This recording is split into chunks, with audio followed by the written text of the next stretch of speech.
Usa ka tingog, usa ka katawhan.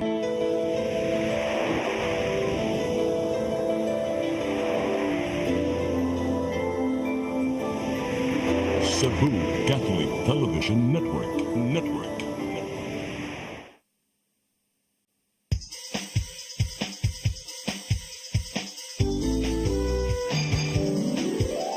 Hello Cebu, maayong buntag. Nagsunta ang kahayag nga nagsulit sa manuod, nadagan sa panghitabo. Hello Cebu, maayong buntag Pinoy.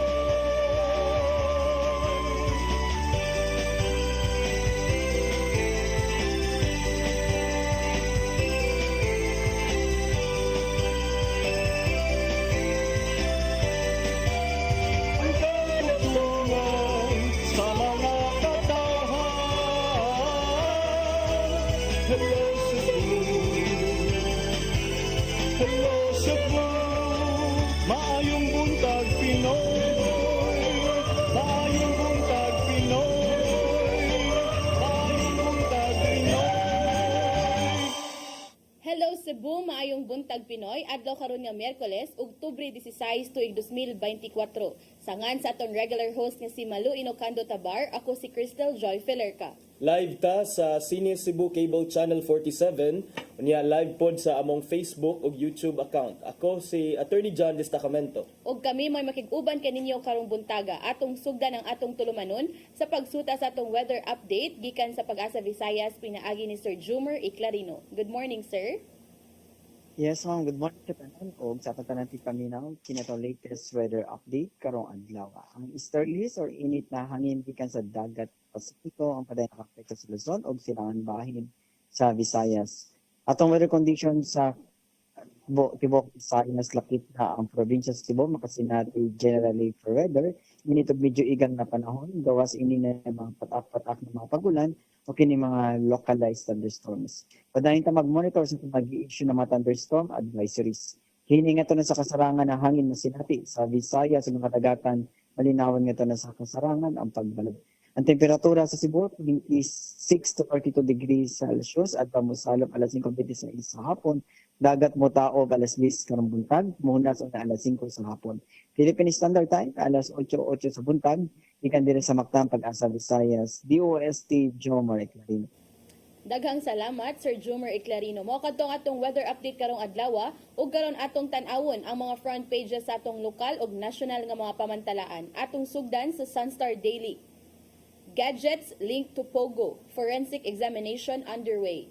Sa Super Balita, 4 anyos nadatugan namatay.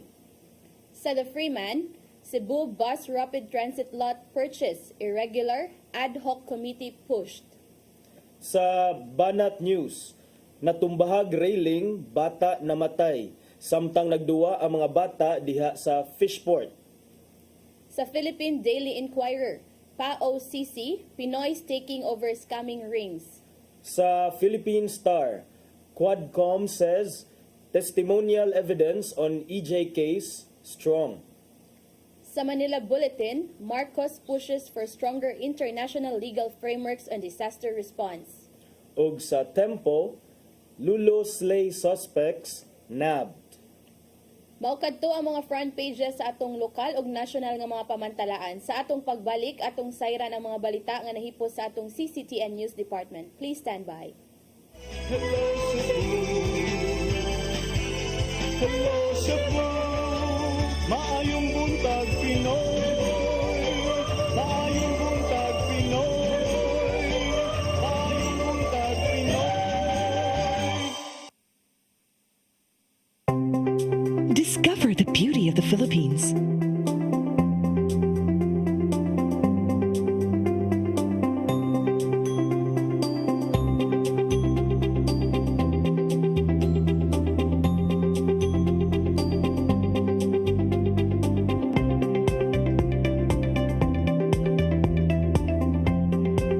With Philippine Airlines, the country's flag carrier.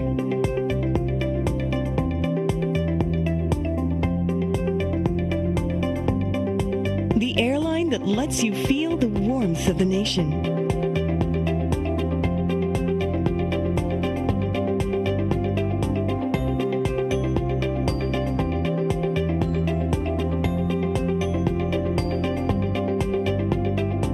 Mabuhay!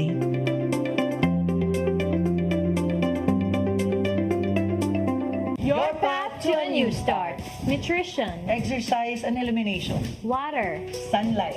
temperance, Air. rest and recreation. And most of all, Trust in God. Learn from our doctors. Be blessed by the testimonies of our overcomers.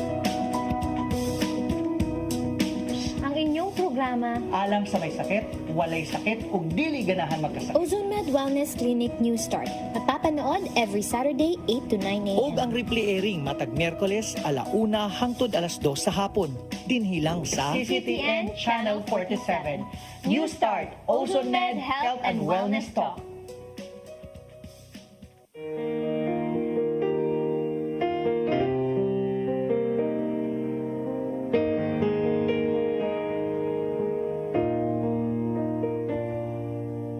Heal me, O Lord, and I will be healed. Save me, and I will be saved. Heal me, O Lord, and I will be healed. For you are the one I praise. You are the one I praise. Sing it with me. Heal me, O Lord, and I will be healed. Save me, and I will be saved.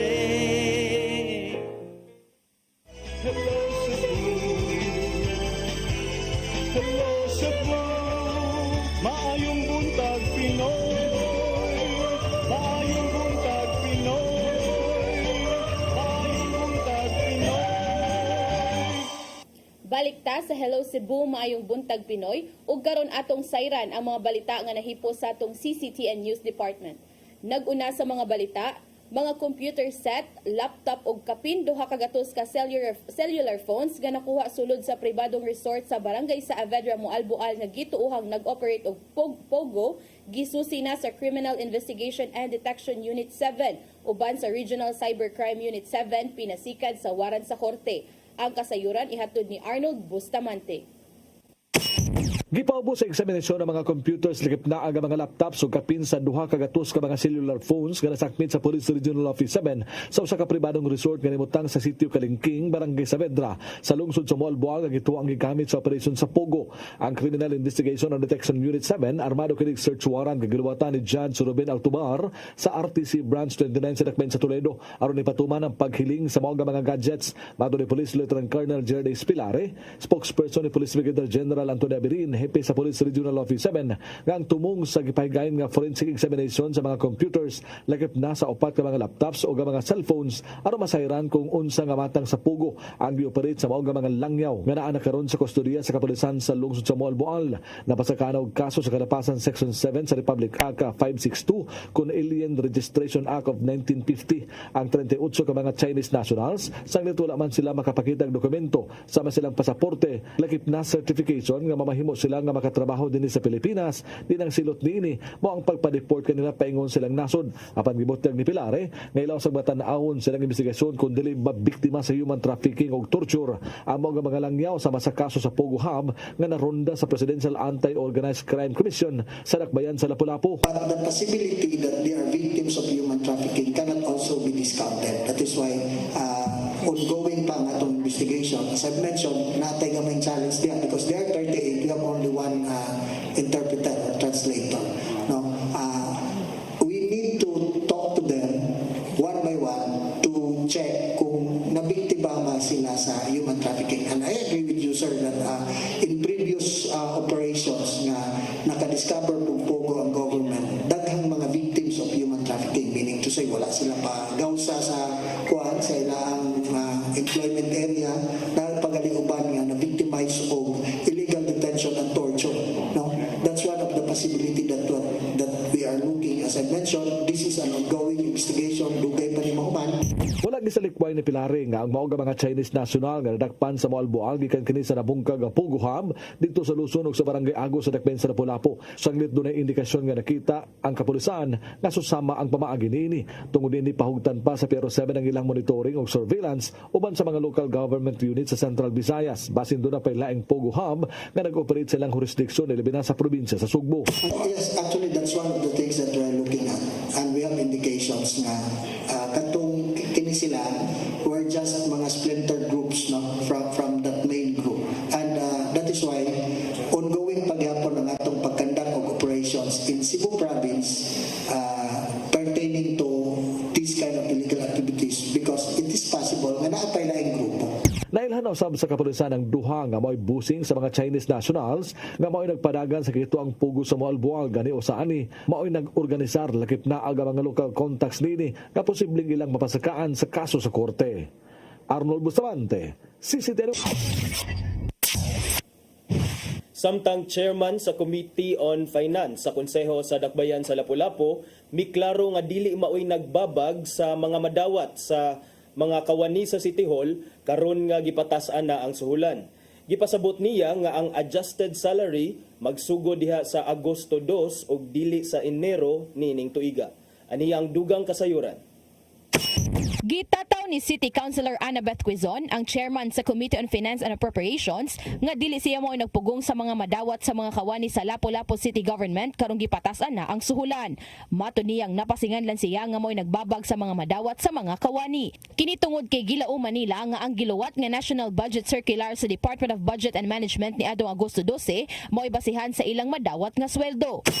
Announced by the Department of Budget and Management that there will be an increase, and in fact sa atong mga nahibawan sa mga balita, retroactive. So kami po na-expect po ta diritanan nga retroactive nga meaning makadawata sa atong increase sugod January 2024 kay retroactive man. Apan base sa nakasuwat sa local budget circular sa DBM nga ang implementasyon sa LGU sa first tranche sa bagong suhulan magsugod sa Agosto 2 ug dili kini retroactive. But sad to say, pag abot sa local budget circular sa DBM, wala day labot ang local government units. Nakasuwat usab sa local budget circular nga walay labot sa salary increase ang mga job order. Maong ugmang adlaw sa ipahigayong session sa Lapu-Lapu City Council, magpapasar og resolusyon si Quizon nga patasan og tag 60 pesos ang matag adlaw nga suhulan sa mga JO ug tinguhang magsugod kini sa Enero sa sunod nga tuig. Nakita niya ang panginahanglanon sa pagsaka usab sa suhulan sa mga JO tungod sa kamahal sa mga pamaliton. Adunay kapin 3,000 ka mga JO ang nagtrabaho sa Lapu-Lapu City Government. Ang duha ka marshal sa City Hall, kinsang usa na katuig nga mga JO, malaumon nga ilakip sila sa mapatasan og sweldo.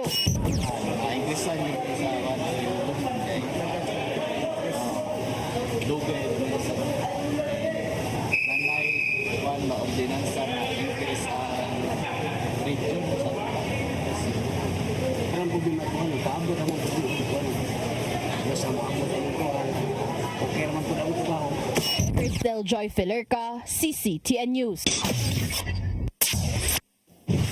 Sa pagpadayon sa atong mga balita, rule of law ipatigbabaw ni Cebu City Mayor Raymond Alvin Garcia sa kampanya sa Dakbayan sa Sugbo batok sa ginadiling drogas. Dako ang iyang pagtuo nga nagagikan mismo sa pagkagumon sa drogas ang mga natalang krimen.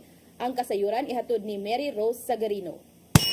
Buot ni Mayor Raymond Alvin Garcia nga ipatigbabaw ang rule of law bahin sa ilang kampanya sa ginadiling droga sa Dakbayan sa Sugbo. Inay nga himuong dugoon, gisiguro ni Garcia nga maminusan ang supply sa drogas pinaagi sa pagkasikop sa mga dagkong drug suspect. Maong dako ang pagsalig niya sa mga sakop sa Philippine National Police o Philippine Drug Enforcement Agency alang sa pagpatuman. Suma pa niya nga sagad sa mga patay, tulis o ubang mga kriminalidad nga nahitabo. Pinasikad lang sa pagkagumon sa ginadiling drogas. Sa akong mga istorya ni Colonel Cañete, about 90% of the crimes that's happening here, tulis, patay, etc., are all drug-related. And in fact, 95% of those na nasa prisuhan are all drug-related. Nakahigayon Dayon sa pagsaksi si Garcia sa pagkasikop sa usa ka big-time drug pusher niadtong Biyernes sa gabi sa Barangay Careta. Nakuha sa mga otoridad ang 34 milyones pesos nga balor sa ginadahang shabu ug nakita niya mismo ang inventory. Mao gisaluduhan niya ang mga otoridad sa pagkasikop sa drug suspect. In a highly urbanized city, Mangul, the access of drugs is easier kay it's densely populated. Sa kasamtangan, anana sa 33 ka mga barangay sa Dakbayan sa Subo ang drug cleared na. Base sa datos sa City Office on Substance Abuse and Prevention Office kun COSAP, muhatag usab sila og dakong ganti alang sa mga barangay nga wala nay presensya sa drogas. Mary Rose Garino, CCTN News. Sa laing balita, kapin 2,000 ka mga delegado gikan sa Asia nag-abot sa Sugbo alang sa 5th Asian Apostolic Congress on Mercy. May pahinumdum ang Papal Nuncio sa Pilipinas nga hinuklugan kanunay ang dakong kaluoy ni Hesukristo. Ang kasayuran ni hatod ni Gian Navarro. Nag-abot din sa Sugbo ang kapin 2,000 ka mga delegado alang sa usa ka semana nilang kalihukan. Gipaygayon din sa Dakbayan sa Sugbo ang ikalimang Asian Apostolic Congress on Mercy kun AACOM. Gisugdan ng kalihukan sa usa ka opening mass sa Basilica Minore del Santo Niño. Gipanguluhan mismo ni Papal Nuncio to the Philippines Archbishop Charles Brown ang mong kasaulugan. Kuyog ang mga kaparian o kaobispuhan sa nasod. Sa iyang wali, gipahinumduman niya ang mga deboto nga hinuklugan pirmi ang pagtulunan sa dakong kaluoy ni Hesukristo kun divine mercy nga mao ang sakripisyo. Kay nagtubod man ang iyang kaluoy gikan sa dugo ug tubig nga nibuhagay gikan sa dughan ni Kristo sa diyang gilansang siya sa krus. Fount of life, unfathomable divine mercy, envelop the whole mercy and empty yourself out upon us. That is the mystery of the blood and water from the side of Christ. Samtang giabi-abi ni Arsobispo Se Palma sa Sugbo ang mga deboto, lokal man o langyaw alang sa dakong kalihukan. Inspiration by our speakers, our very own Chief Justice, many of them, no? We just look forward. May we be filled with God's mercy and may we put our trust in Jesus and may we be instruments of God's mercy to all. Og nagpadayon ang mong kalihukan sa upat ka adlaw nga hisgutanan sulod sa IEC Convention Center Cebu. Og tapuson ang kalihukan sa usa ka prosesyon diin magmarcha sila gikan sa Fuente Osmeño Circle hangtod sa Basilica Minore del Santo Niño karong Sabado sa kadlawon. Gipangandaman sa habig sa Cebu City Government ang traffic plan diin gawas sa mga debotong nagbaktas dadon ang mga karo ni Saint Faustina Kowalska o ni Saint John Paul II. May painom-domino ng mga organizers nga magmatngon pirmi inigkuyog na sa prosesyon. You may bring banners for group identification. Banners, okay rin. Pero ayaw ito nung pagdag, mga arusa, mga mobile arusa, o mga andas, aron di ka magugot na. Marshals and ushers will guide you. Basta, ato lang mo sa drop-off point, which is the Fuente Osmeño Circle. Gian Navarro, CCTN News. Sa atong uwahing balita, bayot mipalit gamit ang fake money sa usa ka convenience store sa Barangay Tejero nadakpan sa Barangay Tanod kagahapon sa buntag. Kapulisan sa Central Visayas mipahimangno sa publiko nga magbantay sa pagsugod na pagkatap sa mga peke nga kwarta. Ang kasayuran hatod ni Arnold Bustamante.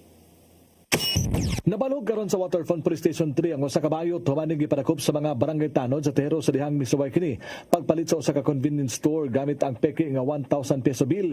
Ang napusasan bilang nga si Marvin Navarro Pasatiempo, 31 anyos, taga Sitio Kalubihan, Banawa, Barangay Guadalupe sa siyudad sa Sugbo. Nasakmit gikan kaniya ang 16 ka fake nga 1,000 peso bill nga gisulod siyang bulsa sa investigasyon sa Waterfront Police Station nga samtang mipalit ang suspitsado sa 7-Eleven. Nabantayan sa cashier nga ngiyang gitunol nga 1,000 peso bill isip bayan fake nga tungod ani na nawag dayon kini sa Barangay Tanod nga nadestino sa dapit. Dali nga miresponde silang Danilo Lagera og mga kaubanan nga Barangay Tanod sa Tejero og ilang malampusog nga nadakpan ang suspitsado. Matod sa suspitsado nga wala siya makahibaw nga PKDI ang iyang gibayad sanglit ang maong kwarta gikan kini siyang amiga nga usa-usab kabayot. Tungod ni ang Police Regional Office 7 mipasidaan sa publiko labi na sa mga tindahan nga magmatngon ining mao nga matang sa krimen. Matod ni Police Lieutenant Colonel Gerard Pilares, spokesperson ni Police Brigadier General General Antonio Abirin, hepe sa kapulisan sa Central Visayas kung magkaduol na ang Pasko, ilabi na nga eleksyon sa sunod tuig, mugawas usab ang peke nga kwarta. So sa una nanatay mga record no, mo take advantage no, pakapinan og mga original or mga real money na naay fake money nga naay giapil. So especially po also nga bare months na nga naanay mo take advantage because ang economic activity will now be very kanang daghan. Wala pa hinon makamonitor ang Piero 7 nga dunay tighimo nini sa Central Visayas sa panggimanduan karon ang tanang pulis nga naa sa matag syudad ug lungsod nga bantayan og sumayon kung duna na bay mipakatab silang tagsa-tagsa ka jurisdiksyon.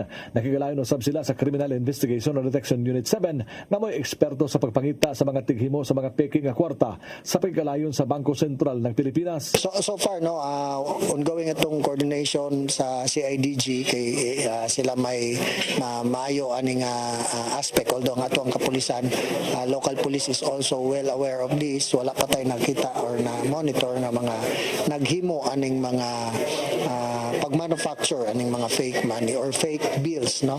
Napasan sa Article 168 sa Revised Penal Code kung illegal possession and use of false treasury or banknotes and other instruments of credit ang ipasaka nga kaso sa Waterfront Police Station batok sa suspitsado bisan pa man nga mihimakakining nga dili iya ang mga nagkuha nga ebidensya. Arnold Bustamante, CCTV. Mao kadto ang mga balita nga nahipos sa atong CCTN News Department. Inyo nakita kagahapong adlaw sa Sayri 47. Sa atong pagbalik, maghiskot na kita og pipila ka mga isyu nga manginlabot ang lungsod ug ang nasod. Please stand by. Hello Cebu, maayong buntag Pinoy. Maayong buntag Pinoy. Maayong buntag Pinoy. Discover the beauty of the Philippines.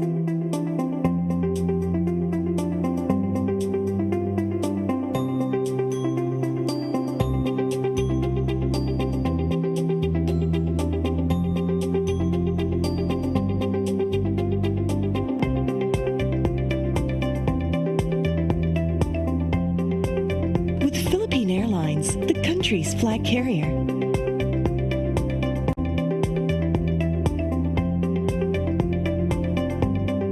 The airline that lets you feel the warmth of the nation.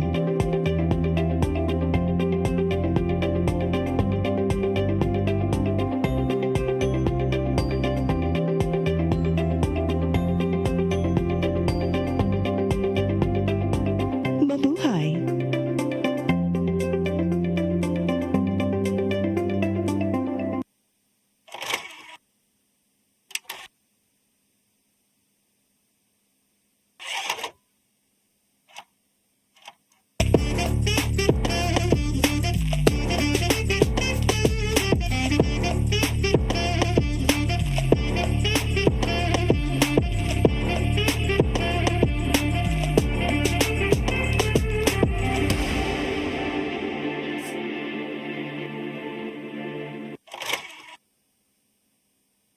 Your path to a new start. Nutrition, Exercise and elimination. water, Sunlight.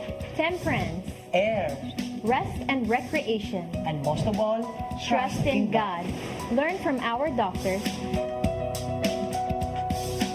Be blessed by the testimonies of our overcomers. Ang inyong programa, Alam sa may sakit, walay sakit, ug dili ganahan magkasakit. Ozone Med Wellness Clinic News Start. Mapapanood every Saturday 8 to 9 a.m. Og ang replay airing matag Miyerkules 1:00 hangtod 2:00 sa hapon. Dinhilang sa CCTN Channel 47. New Start, Ozone Med Health and Wellness Talk.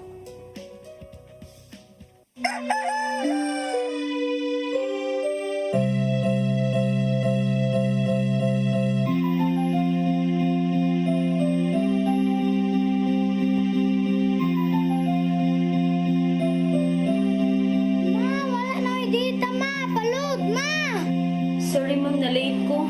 Nangita pa mong gugog para internet sa kong anak ma'am. Ay, wala na yung problema. Pag sinisibo.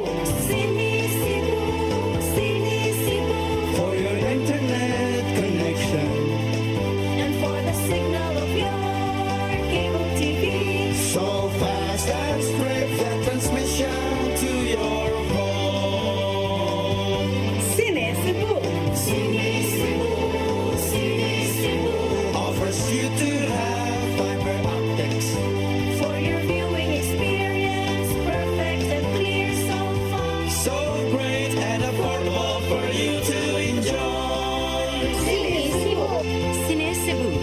Television Network Incorporated offers fiber to the home broadband internet bundled with fiber to the home cable TV connection. Cine Cebu Television Network Incorporated with its operation in Metro Cebu and the whole province of Cebu soon. And affordable for you to enjoy. Cine Cebu.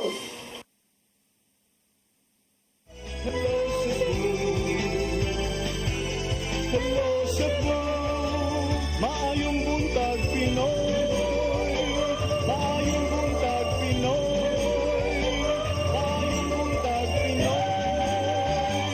Balik ta sa Hello Cebu, maing buntag Pinoy. Unya karon arita sa atong paghisgot-hisgot. Gipadadaan og imbitasyon si kanhi presidente Rodrigo Duterte aron mo atubang didto sa Kaya na ni mo, partner. Paita ning kuwang tagtog Miss Inday. Gitagaan sa invitation mga kaigsuonan kay gusto sa House panel nga moatubang siya dito sa inquiry kabahin aning drug war on extrajudicial killings, partner. Siya unya ang iya pong trusted aide nga si Senator Bongo ug si Senator Bato de la Rosa nga mao'y kanhi PNP chief sa administrasyon ni Duterte. Ipadadaan ni sila invitation ngadto sa next hearings kabahin sa extrajudicial killings. Nya matod ni Representative Robert Ace Barbers nga chairman sa House Quadcom nga they have already sent the invitations dito sa tulo. Nya matod ni Barbers nga the invitation was actually made during the second and third hearing.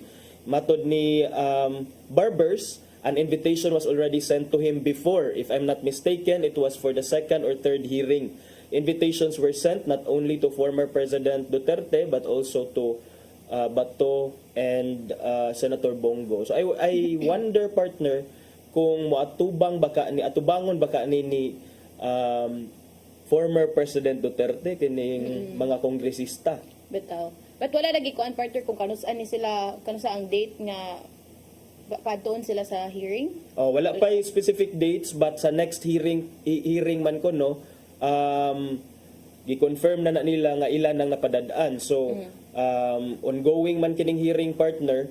So mao lagi na ang dakong pangutana, partner, kung moadto ba si President Duterte kay base sa mga investigations in aid of legislation ko no sa una concerning his daughter VP Sara nga maoy DepEd Secretary sa una, wala man ni tumaw kay matud pa niya pamulitika raman kuno ng tanan. So I wonder if former President Rodrigo Duterte shares the same sentiment with his daughter. Bitaw. So for now tulo si Duterte, si De La Rosa ug si Bongo ang gipadala og letter. And so far wala pa po'y update no if ang duha like katoy mo giingon si former President Duterte di pa ta sure but I think murag sa atong headline murag sa kuan, partner sa Philippine Star. Murag si De La Rosa man atato ni ingon nga murag mag-wait daw siya anang mga kay di ba naman tikuan nga strong daw ni ang mga evidences against EG case kay di ba usama gud ni nga atong nabawan si De La Rosa murag na mention man gud ni nga sa previous nga mga hearings murag usama gud ni isa iyang pangan ang mga nitumaw nga murag nag-usap pod lagi sa kanang mga nag-lead pod aning drug on war and kana atong niingon ni siya nga mag-wait daw siya sa mga evidences. So yes, kay matod man sa Quad Committee, kining Quad Committee mao ni ang committee diha sa House of Representatives nga nag-investigate sa mga EJ case panahon sa Duterte administration. And then matod sa Quad Committee nga ang testimonial evidence kuno on EJ case under the Duterte administration is quote unquote strong. Testimonial evidence ni siya, partner. Daghan magong klase sa evidence, partner, kining natay object evidence, naay documentary evidence, kini kay testimonial evidence base sa mga statements pamahayag nga giluwatan sa mga kanhi mga pulis, sama nilang Sir Jovi Espinido, kaning si Colonel Rina Garma, kabahin atong reward system kuno sa Davao nga maoy nahimong pattern or maoy nahimong model for a nationwide campaign against illegal drugs. Diin ang mga pulis kuno nga makapatay og mga quote-unquote drug personalities na ay mga na ay reward. And then more atong to na partner no nga nato yung mga amount per kung sa unsa ba ni kadako nga drug personality mag nanay mga Na amount partner gikan sa linibo hangtod sa minilyon. Oh. Nya ana si Bato nga I will wait for that evidence kung ingon mo nga testimonial evidence is strong, I will wait for that evidence. Sa text niya sa mga kuan partner, mga membro sa media, ingon siya, he he he. I will wait for that evidence. Moy pong ni De La Rosa nga gi-quote sa the Philippine Star kay gikuha man iyahang comment partner on the claims sa House Quadcom nga it has established concrete evidence against him and several others. Yun siya, hehehe. Basta mo ningon ano na pa siya additional partner, I have no idea on that. So siguro mo ningon siya maghuwat siya mga ebidensya unsa kani nga mga kuan ang gilabay against niya kay ningon mo siya I have no idea about that. So at least I have no idea on that. Dili kay hindi ko na po maalala, Your Honor. Lahi po ito nga personality. Murag na mingaw-mingaw ra ba ito partner? Murag natabunan na po ito nga kanang hearing. No? Request na guro to partner nga ayaw na kuno siya sa mukha. Kay murag na stress na ra ba kuno to siya. Oh. Deserve po na niya if ma-stress siya kay kanang iya magisudlan. Oh, good. Oh. Pero balik tas atong kining investigation sa EJK kay kining maghisgot naman jud kag kuan partner kining testimonial evidence. Naaman tay gamay nga background sa law partner. Gamay ra ba kahaos? Pambal kay natong partner diri dapitan. Testimonial evidence when you are House of Representatives, kining mga inquiry nga gibuhat sa atong mga kongresista, sa atong mga senators, supposedly these are investigations in aid of legislation. These are the investigations nga allowed ang Congress nga mohimo under our Constitution because kung moingon magagag investigation partner kanang investigation or kanang pag-investigate for the purpose of prosecuting someone dili nam guna trabaho sa Congress. Ang ila magun trabaho nga nung nag-investigate sila para magamit nila ang information para makakraft sila og mga balaod nun, mapastrente nila ang mga balaod. Because, at the end of the day, they are lawmakers. But kining maghisgot na kag-testimonial evidence, murag, it suggests to me nga you are now seemingly acting as a court. You are already, murag, subjecting these people under trial, which is not supposed to be the case. So, in fairness lang sad sa mga tao nga subject aning mga inquiries, o katong mga nagdumaan ning House Inquiry or panel kining Quadcom, hopefully nga dili ni siya ma-politicize, dili magamit nga kining dapat unta mo balik ta sa objective nga nung gibuhat nato ang inquiry as lawmakers, which is mas para mapangitaan nato og mapangita nato ang buslot sa atong mga balaod o kung naay buslot atong strengthen ang balaod based ani, but not necessarily to indict or to prosecute these people because that's not their job. It's the job of the prosecutors.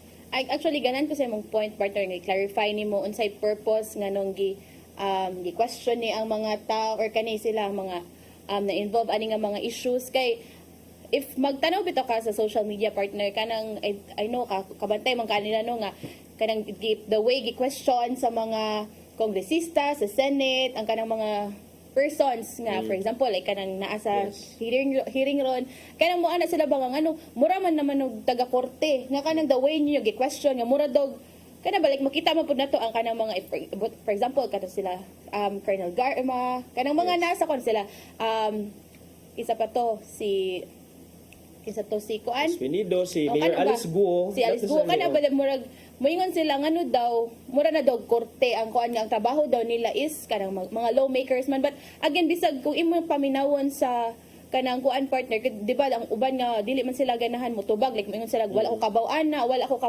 idea about na like kapila pud na balik-balikon sa mga senador sa kongresista nga naata diri para katong ingon investigate but para mapalig-on pa ang mga balaod nato sa nasod or unsa man ang pwede nato mabuhat kay kana para malikayan na ang mga susamang panghitabo karon ba. Ay ganan ko sa mong point ana partner, clarify nimo ba?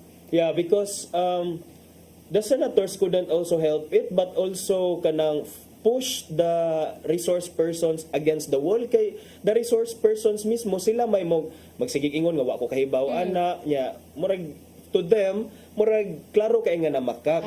So usahay sad murag kina lain man sad kaayo kung murara sa mo go with the flow lang ang mga senador or ang mga congressmen and congresswomen nga nag-investigate. That would mean nga kining wala sila'y bukog, wala sila'y umoy. So, muna to some extent, kinahanglan sad i-assert sa mga kongresista o sa mga senador ilang power by asking and by presenting that aura ba nga you are the person in authority and dapat ka musulti sa tinuod because some resource persons klaro man kaayo nga dili mo squeal sa information, dili mo piait. So, I would understand why that would be the case, but kani manggong maghisgot na jud ka og testimonial evidence is strong. Why are you a court? Are you a court of justice? As far as we know, you are lawmakers and the purpose nganong ato ning gibuhat is para magpanday tagbalaod nga dili na ni mausab ning mga susama nga panghitabo in the future. Now, regarding sa pag-investigate sa EJK, we all know partner nga kining EJK alleged EJ case o ang drug war ni Duterte hot issue gihapon ni siya hangtod karon because there is an ongoing investigation nga gihimo sa International Criminal Court. But matod pa sa mga kongresista dili kuno nila i-share ang evidence ito sa ICC partner. So mutuo ka ana. Ari raman ni sa Pilipinas di na mo isaba sa ICC. If kuan partner, if kanang napud sila kana lagi for the purpose of unsay purpose silang investigation ba or kanang pagkuha og information sa mga resource speaker pero narapod na nila we don't know unsa may nasa ilang mind kung kuan but if siguro for the purpose nga makakuha sila information from former President Duterte siguro mututa nga i-keep ra jud nila for themselves like pasagdaan nila ang ICC nga kanang sila pud mismo mokuha og information nga ilang kanang sila mismo mo gather ba. Pero we don't know, basi di ay mo makig-coordinate, like wala ta kabawaan na. Okay, doon naman to yung mga hungihong kuno nga basin kuno ang administrasyon ni Presidente Marcos karon muhatag kuno og committee report, House Quad Committee report dito sa ICC. Kabahin aning EJK ba. So pero kana siya nga hungihong gi-reject na or gi-deny na sa Malacañang, maingon sila nga no dili mi muhatag og committee report to the ICC. Let them investigate their own. And kana sa pag-reject sa Malacañang, gi-welcome na siya ni Bato de la Rosa. That's a welcome development para kang Bato, pero nonetheless niingon si Bato nga ngano man sad nga muhatag sila og kuan, nganong muhatag man sila og kining report ang Malacañang to the ICC nga in the first place the executive and the legislative departments are co-equal branches man. So ngano manginlabot man sila ang Malacañang sa kung unsay gibuhat sa legislative department which is also true. Bitaw. But ato pong common partner no nga wata kay bawgad kay labaw ta nga kabawron nga merda na ni mga kuan ang both kani mga Marcos and Duterte. But kana ato lang siguro ko ano nga unsay let's see unsay further progress ani kung tinuod ba gyud nga kanang dili like ala pasagdan ng ICC nga sila gud mismo kay kani naman ni purpose unsay ang sa quad committee hearing napod like ilaharan ni ba sila ray mo unsa ni mapahimos sa ilang nakuha nga mga information. But matod ni De La Rosa partner nga at least if you are really to believe what the palace said, it's good news. Kung gi-reject man gani sa palace.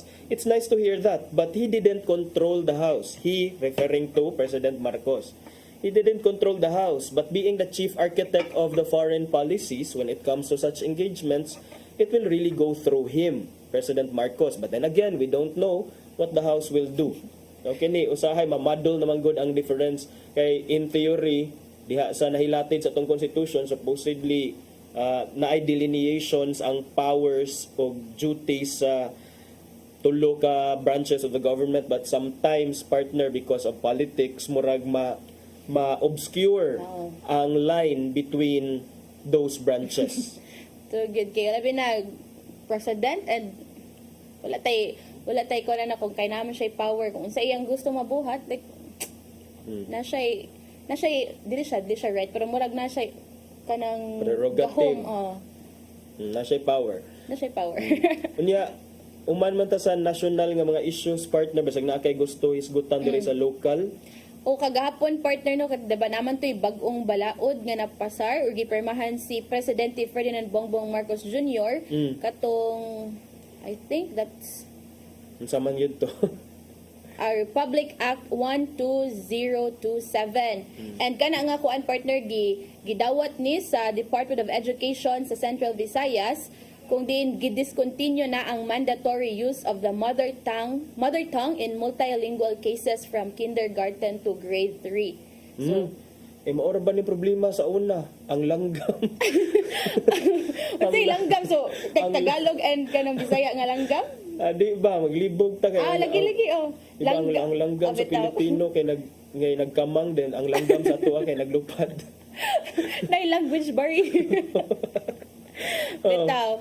So giingo ni kuan siya partner nga he explained that they were ang DepEd 7 daw nakatubang og mga challenges or they were facing challenges in implementing the mother tongue based multilingual education kay siguro usap pud niya tong malikayan partner nga bitaw lisod kay ning mga Bisaya ni atong itudlo sa eskwelahan niya ang kaning mga bata sa balay di ay kay mga English speaking ba ni mga ingana ba abot dito kay murag mali mag-adjust sa para nako partner no I welcome this nga kaning dili na bitaw ibase sa mother tongue ang instruction for kinder to grade 3 kay ngano partner kanang kinder to grade 3 para nako partner crucial kay na siya and I know I think the teachers would agree also nga kini nga mga years tender years sa bata mao ni ang mga foundation years. So kung dili nimo ma-develop ang imong reading skills, comprehension skills, writing skills from kinder to grade 3, posible nga dagko nig impact sa later years ni mga performance in school. So mao gani partner, actually partner usay ako moadtom ko sa mga eskwelahan ang akong na-notice partner no kay bisan pag maabot na sila grades 10, 11 or 12 nalang gyud hapoy problema ang mga bata partner when it comes to comprehension, when it comes to writing, like for example partner basic nga capitalization of proper nouns and lower casing of common nouns. Di pa sila kay ba partner mga days of the week ilhang i-lower case mo na nga kining these are basic information but kani siya kining mother tongue based kay ang pasabot magud ani sa una ang imo lang magamit nga medium of instruction is the dialect, the local dialect or language. So bini kung diri kay Bisaya gyud. No, diri sugbuanong Binisaya. Mao gitawag.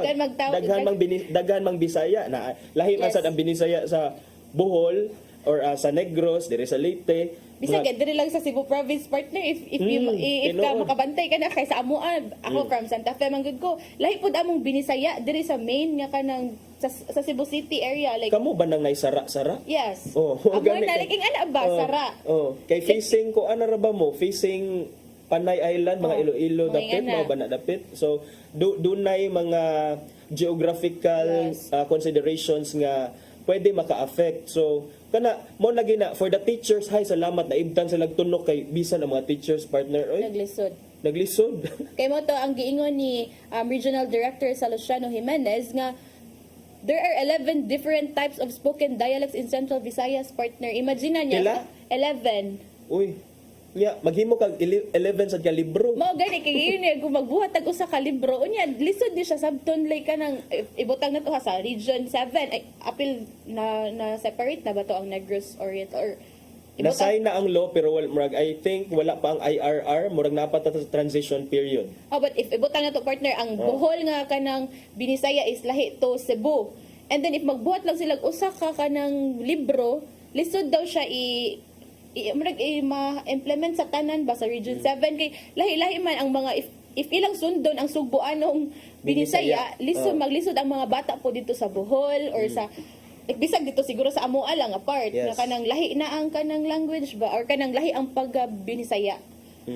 Kay matod pa ni ni Director Jimenez sa DepEd Department of Education in Central Visayas, Director Salustiano Jimenez nga what happened manggod sa atong sinugbuanong Binisaya is it's complicated or it complicates. Why? Because we follow the dictionary of the Ludabi or Lubas sa Dagang Bisaya nga mas lisod man hinuon. Bitaw kaning Ludabi kay murag more on unsa ning Ludabi partner? Wala ko Ako idea nga ning bawaan, Ludabi. they're the Lubas. authority when it comes to the language, to the Cebuano language, pero it's not the conversational language. Murag dili siya colloquial ba? Nga ko lawom kaayo siya ba? So kung imong gamiton nga instruction, medium Lisod instruction sa mga gyapon. bata, Maglisod gyapon. They cannot swim. It's too tinuod deep. gid, kung dili man gani mo ang kanang conversation mo ra gyapon maglisod ra gyapon ang mga bata kay murag this bisag Binisaya ni but not familiar terms for them ba. Ni imagine kinder to grade 3 bisag siguro ang if kabantay mga partner bisag sara nga kanon nga nagsara na ko partner. Bisag karon gani nga kanang ako sa akong edad dapat ko'y uban nga mga Bisaya terms nga di pa ko wala pa ko kasabot or unsay pasabot ani nga na ba. So I guess murag basa ang iyang giingon ni kanang nakita ni sa DepEd 7 nga murag I think this is a positive note for them. yes, and ang kanang nga balaod magsugod October 27 or mo take effect October 27, 2024 after the required 15-day publication in the official gazette or in a newspaper of general circulation. And then Pero ang kuan partner ato na ingon siya nga sa iyang assessment if unsa may resulta tong the use of MTB MLE murag nakita niya nga nay advantage na pwede disadvantages. But sa iyang perspective nga kanang dili siya totally ka-assess unsa may kanang effect ani dito kay depende doon siya sa hingtungdan which is actually true kay siguro sa teachers man na, lagi. ang effect ana no kung ako na lang pasultion partner ako ara ning own opinion dili na kay ba mo in English ang mga bata. Mao lang pod kay di ba siguro I guess mo tuo ka na nimo partner no kay bisag siguro ka ng mga bata gid nga kana siguro ikaw usa man imong tudlo sa imong anak partner nga kanang karon pila edad sa imong anak 4 5 years old 5 years partner old. niya. Unsa imo gianad niya nga kanang language partner? Ako makiistorya mi niya partner kay English mi sa balay. Oh, di ba I think naanda na magud na to nga kanang English gud ang bata ba sa balay. Yeah, English or conversational Cebuano. Not so much on Tagalog kay di gahi man kay ta direk dila when it comes to Tagalog pero English but kana mang sagong i-expose mo ang bata sa English. We all know the power of English partner in the business settings, in workplaces, di ba? Kung naakay good command of the English language, doon na sa kay upper hand. So kung ma-develop na nimo siya earlier on in life, it could be nga kining magamit sa dani mga advantage and then asa man ka makakita partner o kining corporation or kining business establishments nga ang gi-require gyud nga magbinisaya strictly nga laglo. Di ba wala? Labi na ibutan to partner nga kanang ibuta atong mga business partners kay mga international so kana ba at least ma-develop na dan atong English communications. Yes, and according sa atong constitution partner, Article 14, Section 7, dapat ang medium of instruction partner in our schools, according to the constitution sa atong batakang balaod, should only just be Filipino and English. So at least, sa pag-amend aning balaod, nga gi-amendar ang mother tongue base, nibalik na ta sa constitution, nga nag-ingon yun, nga dapat Filipino o English ang atong gamiton. So nalipay ra kay nga na partner. Para sa imo ikaw as a father partner nga sa like kana nga perspective lang. Kay ikaw 5 years old pa imong anak nga. Kana ba I think siguro so ako magay nasa akong pag-umangkon nga kanang malinga English among kanang itudlo bitaw nga. Kiwaw man partner nga kanang Bisaya ra jud nga kuan ba abot dito sa istorya siya glaing. Ang usa akong kuan palita ko kindi napulog usa ka buok. When ana day ang bata partner maingon ra man siguro nga 11 ka buok. Bitaw. So practically kani lagi magpanday taglain-lain nga balaod ba and look where it led us to. Nya dayon we wasted di ba 2013 gi-implement na karon 10 years later we're back to the old one. We reverted to the old one. So mo na itong giingon partner all these times nga mura man tag mga guinea pigs mura man tag sige kini trial and error ba Mao jud na partner. we keep on trying new things and then may unta tuog logical or naay kining kuan naay murag naay kapasikaran or basis nga no ato nang buhaton but kana ba if there is nagiingon nga if it's not broke don't fix it. Beta. Mura na gud nagkarsada partner, guway guba. Ayaw ko ba. Betaw. Actually, sakto bitaw partner. I guess dagan bitaw niingon partner nga murag mo nang usay ba magkuan ta sa atong educational system.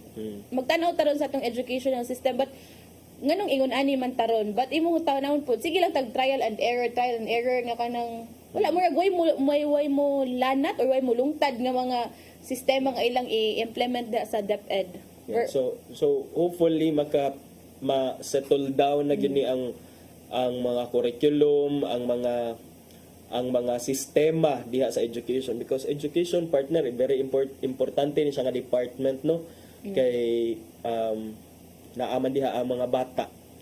Mao. So kana murag atong kuan pud partner nga importante pud atong oras nga kutob lang talas 9. So ato nang ipadangat ang giandam ni Tatay Dodong Limchua nga pulong og kinabuhi.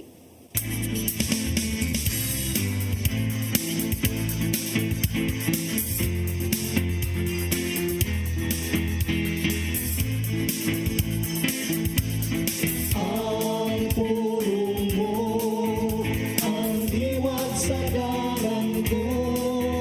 Ang pagtulunan bahin sa mga anghel magbalantay. Adunay ligkong sukaranan sa Biblia. Kay sa Mateo 18:10 nagingon, matpunin ninyo na dili kamo magtamay bisan usan ining mga gagmayng mga bata. Kay sultihan ko kamo nga ang ilang mga anghel atuwa kanunay sa tubangan sa akong amahan dito sa langit. Dini si Jesus mismo nagmatuod sa pagkana sa mga anghel na magbarantay na nagtanaw sa kabataan. Sa Salmo 91:11 nato sa 12 ng ingon sa pabantayan ka sa Diyos sa iyang mga anghel aron pagpanalipod kanimo bisan asa ka bayno. Bayawon kanila sa ilang mga kamot aron dili maunsa sa mga bato nga imong mga tiil. Ang mga anghel kisangunan sa Ginoo nga mobantay kanato. Kini mao ang doktrina kabahin sa tradisyon sa simbahang Katoliko. Ang ato mga anghel magbalantay, mugiya ug manalipod kanato batok sa mga dautan. Mga igsoon, mao kani ang pulong nga naghatag og giya sa atong kinabuhi. Magampo kita. Sa ngalan sa Ama sa Anak sa Espiritu Santo. Langitong Amahan, salamat kayo nga kami imong ipabantayan sa among mga anghel. Busa sa mga panahon nga ana kami sa kalisdanan, kami musalig labang nga kami dili gyud nimo pasagdan pinagi sa mga magbalantay anghel nga niya kanamo. Kining tanan among ipagayo pinagi sa mga buktong anak ng Jesucristo. Amen. Salamat sa Ama sa Anak sa Espiritu Santo.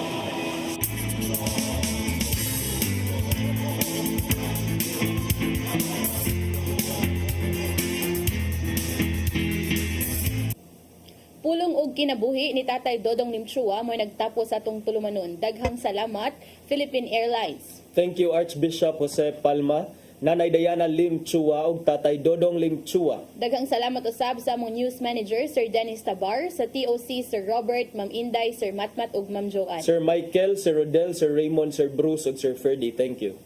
Daghang salamat usab sa inyong pagpakig-uban kanamo karong buntaga. Manamilit na ang ta partner sangan sa atong regular host nga si Malu Inocando Tabar nga nag-birthday kagahapong adlaw. Happy birthday, ma'am. Belated happy birthday, Mamalo. Salamat kaayo. Ako si Crystal Joy Fillerca. Ug ako si Attorney John Destacamento. Ubani gihapon mininyo ugmang adlaw sa programang Hello Cebu, Mayong Buntag, Pinoy.